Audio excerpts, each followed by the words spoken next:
What's going on, everyone? It's Bluff here, and you know what's more American than America's 250th birthday? Supporting American-owned companies like SpinQuest, America's #1 social casino with over 1,000 games like live dealer blackjack and craps. They're offering new users a $30 coin package for just $10. Go to spinquest.com and sign up today. SpinQuest is a free-to-play social casino. Void where prohibited. Visit spinquest.com for more details. All new drinks are now at McDonald's. Like the strawberry watermelon refresher, the mango pineapple refresher with popping boba, and the Sprite berry blast topped with cold foam. Who knew ice cold drinks could be so fire? The sun's out, and so is our new drink lineup. From the Blackberry Passion Fruit Refresher to the Dirty Dr. Pepper. And they all pair perfectly with some fries. Refreshers contain caffeine. Va-da-ba-ba-ba.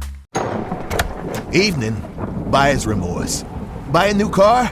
I'll be moving in. Let's get started. Sorry, I think there's been a mistake. I bought it from Carvana. You what? Yeah, great price. I even have 7 days to love it or return it. So there's no... No buyer's remorse. More like buyer's rejoice. I guess I'll let myself out. Congratulations. I mean it. Buyer's rejoice. Buy your car today on Carvana. Limitations and exclusions may apply. See our 7-day return policy at Carvana.com. Hello, I'm Anya Lichtarovich, and this is Somewhere on Earth, your weekly look at how tech is impacting our everyday lives. Today we have guests in Zambia and Nigeria.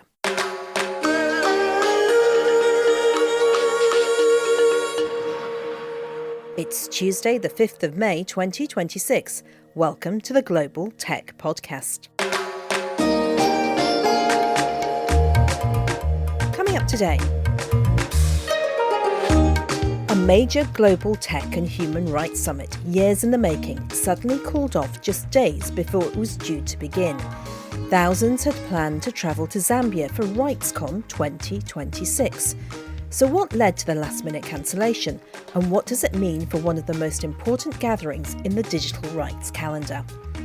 Also on the programme, breaking into African markets isn't always straightforward.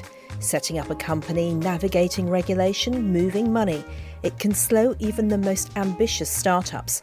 We look at a new platform aiming to cut through that complexity, starting in Nigeria and looking across the continent. Stay with us. This is Somewhere on Earth.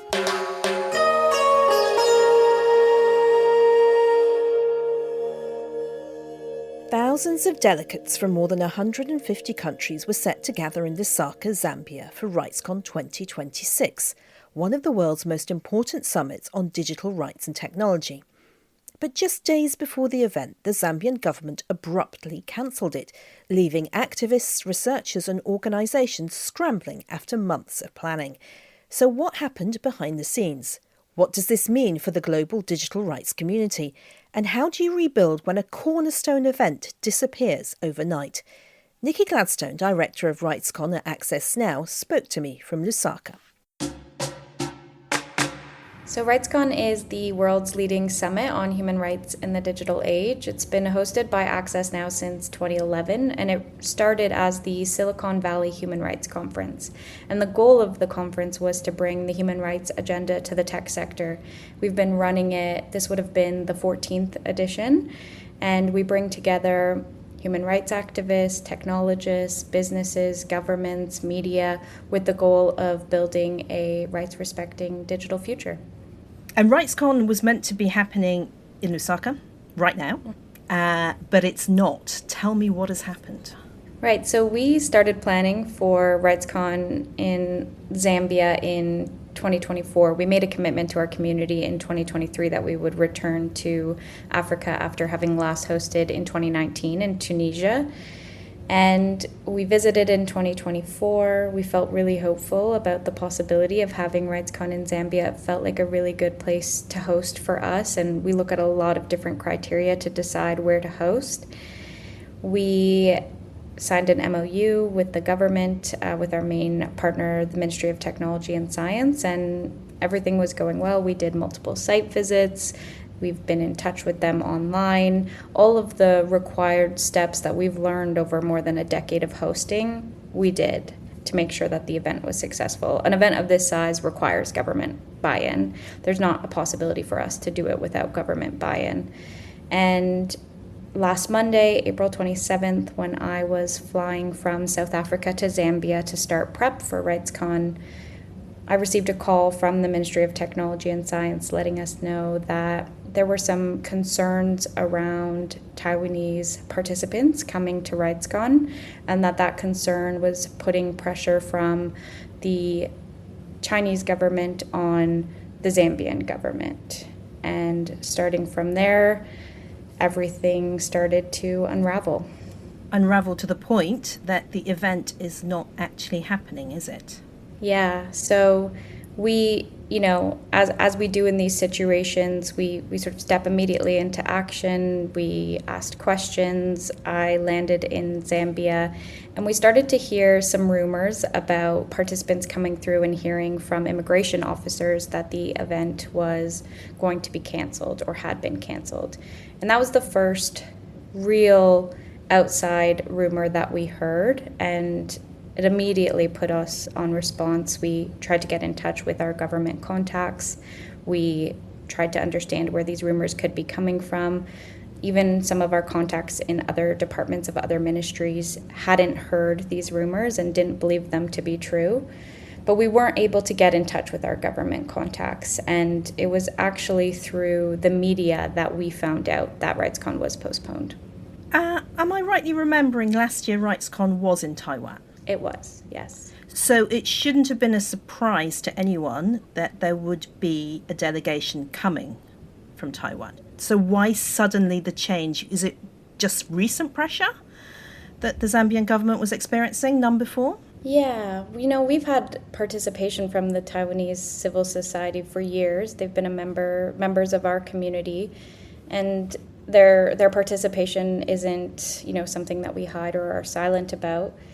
We had a really open relationship with the government and strong communication lines. And so we were sharing information about participants that were coming, the diversity of the topics, the scope of the conference. And so for us, we don't really understand what could have happened at the last minute that changed other than external pressure.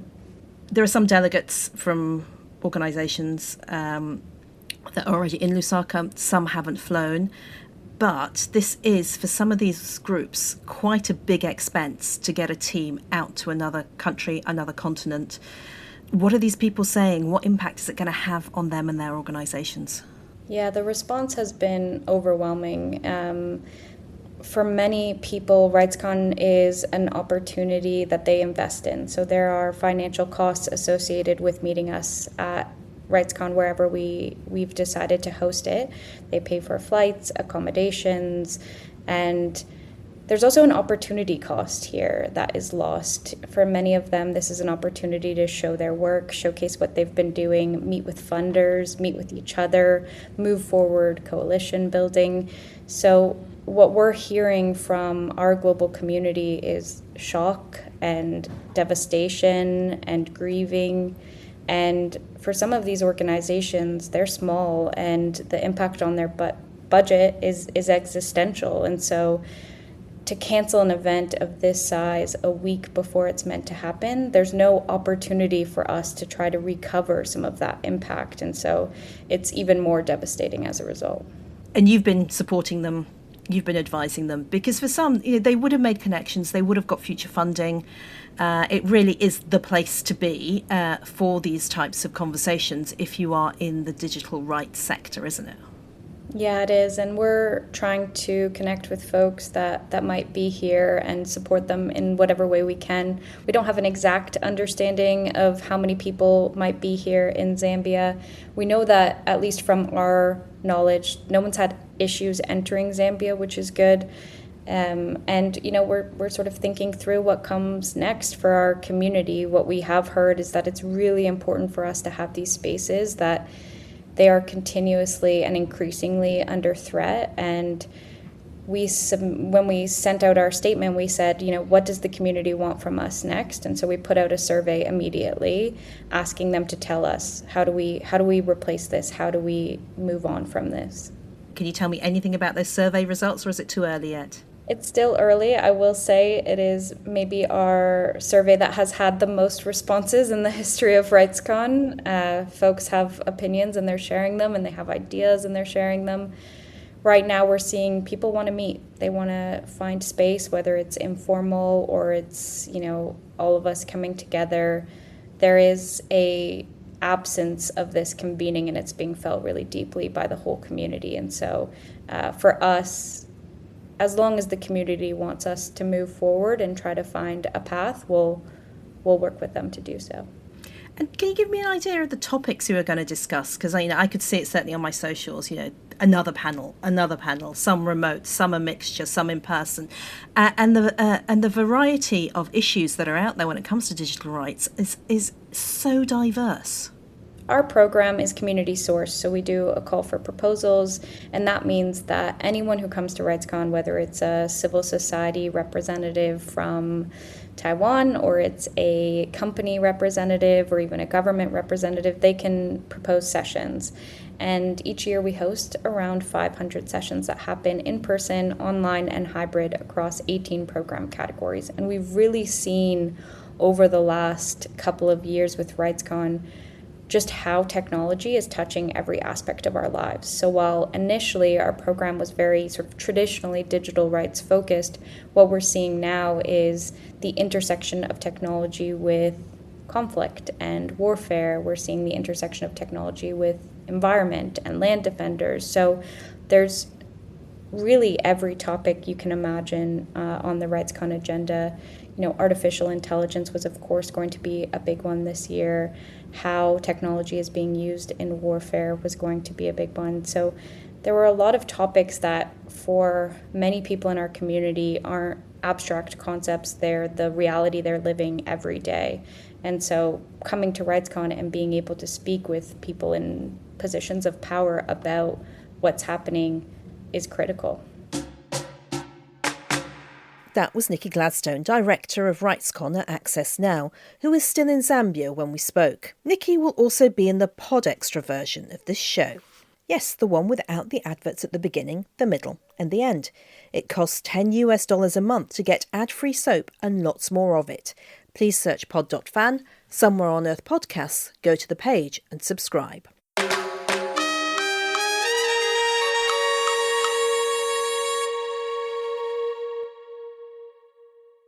Hey everybody, Lady Luck here, and we're celebrating America's 250th birthday. Now all summer long, I'm going to be celebrating by playing on SpinQuest.com, which is an American-owned social casino. It obviously features over 1,000 slot games and live blackjack, live craps, live bubble craps. Head on over to SpinQuest.com, get yourself a $30 coin pack for just $10. SpinQuest is a free-to-play social casino. Void where prohibited. Visit SpinQuest.com for more details. Expanding a business into a new market is never simple. And when that market is across a continent as diverse and complex as Africa, the challenges can multiply fast. From company registration and regulation to banking, taxes, and finding the right local partners, it can be a daunting process, especially for startups looking to scale quickly. But what if there was a way to streamline all of that? A platform called Etana is aiming to do just that, offering businesses a kind of one-stop digital gateway to set up and operate in Nigeria and potentially use it as a springboard into the wider African market. So how does it work in practice, and can it really simplify expansion into one of the world's fastest growing regions? I spoke with Victor Famubode, head of business at Etana, to find out more. A new company coming into Nigeria, one of the key things they're actually looking out for is how everything is sort of fragmented from the point of incorporation to the point of operations or even carrying out your post-sales activities. And every company is thinking, how do I go about this? So for Etana, the major thing we're trying to solve for is saying, hey, you're looking at the new market to scale. We would be that one-stop shop administrative center that enables you to set up your company so you don't have to worry about having to deal with the regulator. We do that on your behalf. You set up your company and then you continue to operate as a business in the Nigerian market. So We enable that through our platform. And the good thing is we also recognize the compliance layer that comes with doing business. Because from a lot of businesses, they are always constantly concerned in how do I do taxes? How do I repatriate my capital? How do I open a bank account? How do I bring in possible, partners or investors into the country that can stay for, let's say, a year or more? And just basic, doing business opportunities. What are in it for me?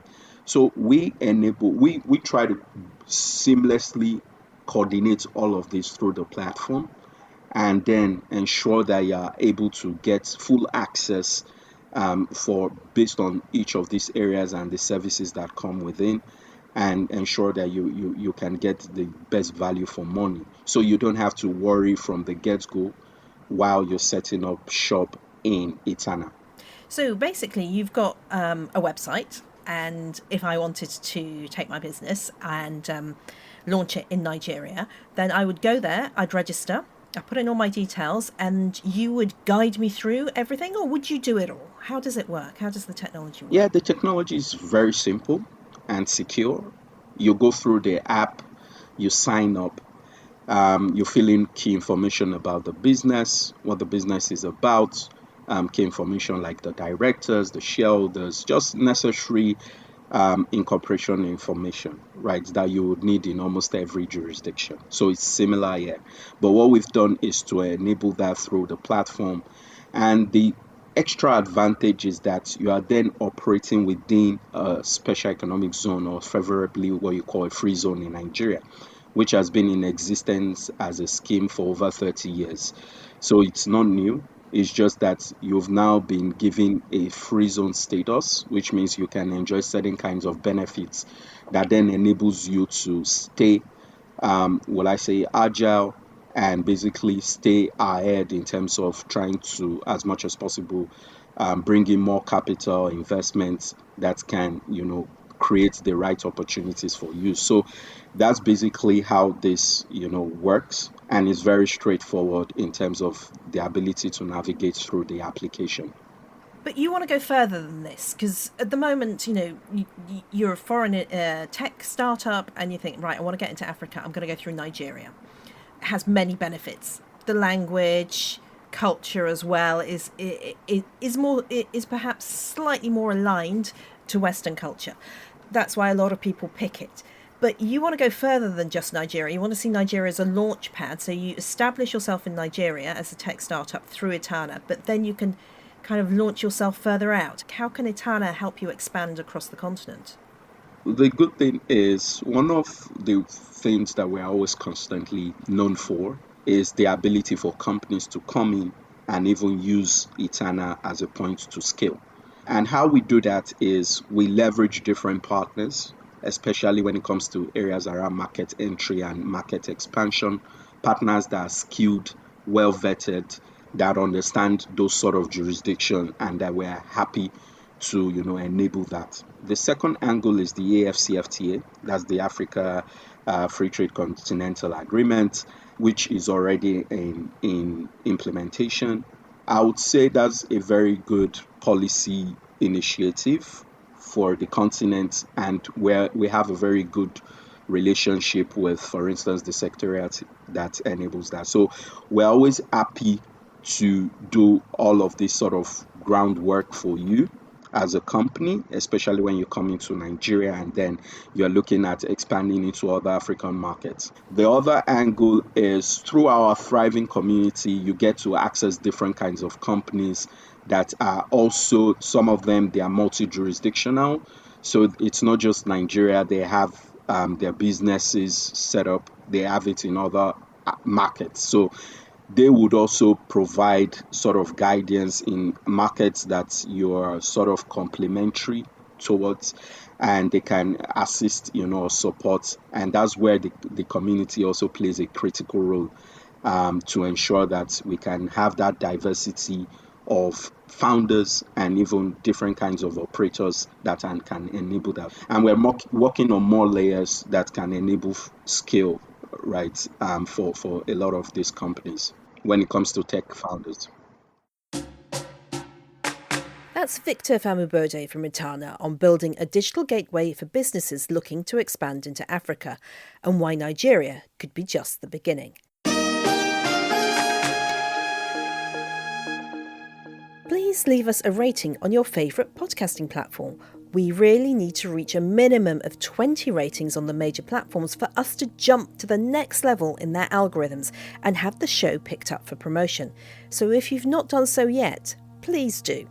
John Cito, thank you for your comments on Facebook. If you've not joined our community on there, please do. There's lots of tech talk on there, not only what we have on the show. John writes about his experiences of driverless cabs. He's taken one. Yes, I did, he says, 2 weeks ago in Foshan, China. I didn't feel unsafe at all.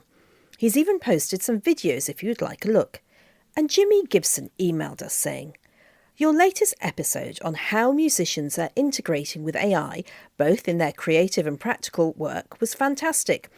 I especially appreciated how you spotlighted the balance artists are striking between using AI for innovation while holding tight to the importance of human emotion. Hearing about Migam's work with sign language accessibility really drove home just how deeply tech can transform lives, far beyond the headlines. And also a shout out to Kunle Eremu, who left a comment on Spreaker, our podcasting platform.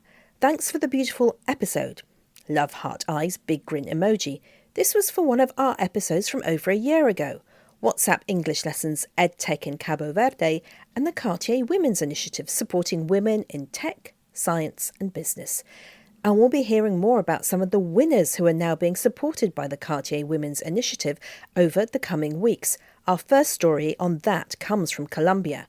So to remind you, you can contact us via email hello@somewhereonearth.co or through our socials. We're pretty much everywhere but X. Search for Soap Tech or Somewhere on Earth podcast and you should be able to find us. That's all for this week. The production manager is Liz Toohey and I'm the editor. Bye-bye.